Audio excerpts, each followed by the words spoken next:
Let's stay in Grimsby for the time being. Two artists are trying to get a statue of the founder of Grimsby back on display.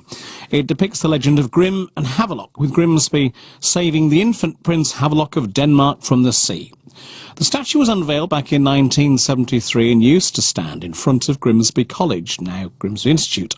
But then it disappeared. Well, artists Dale Wells and Darren Neve say they've tracked it down. We can find out more. Dale joins us on the programme. Hello, Dale. Hi there. Tell us a bit about the statue, then, that used to stand there in front of the college.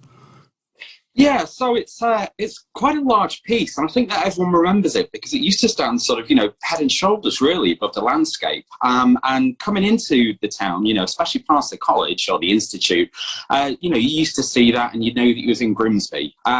Because it is, after all, a statue of Grim, our founder, and Havelock on his shoulder. So we've managed to track him down after, gosh, it must be sort of 8 years or so of kind of on and off investigation. But we've got our hands on him. I mean, not literally.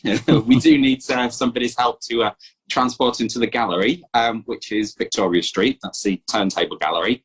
And we're going to display him for the people of Grimsby once more. How did you manage to track him down then?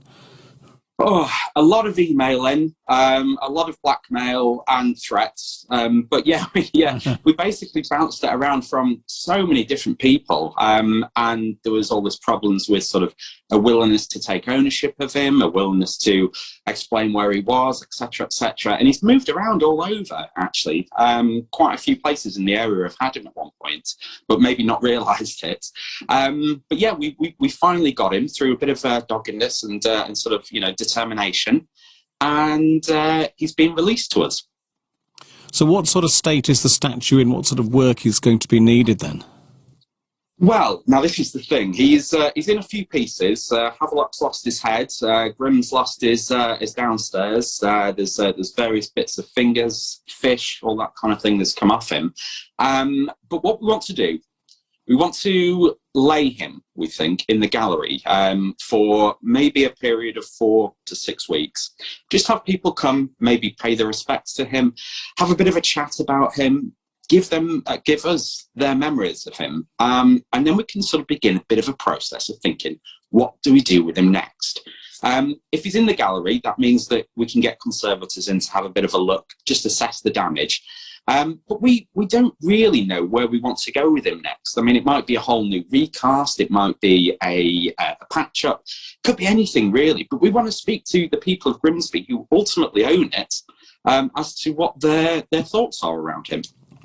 All right, so how do people do that then? How do they get their say? Okay, well, they can either go onto our website, which is Turntable Gallery. It can be Googled, we're sort of first thing on there, and then go to the change.org via that. But they can also find it on our Facebook page. It's on our Instagram. There's several different ways, but it's on change.org. All they need to do is just sign an online petition to get him back, and hopefully it should happen. All right, and in terms of timescale, if you do get that, and if that all comes off, when do you hope to have the statue restored, and when can we actually see it, do you think? Well, we should be able to see him in the state that is in at the moment towards the end of the year, but we'll obviously keep everyone up to date. And we're really keen to get him risen again, or at least the process of resurrection started by May next year, which will mark his 50th anniversary.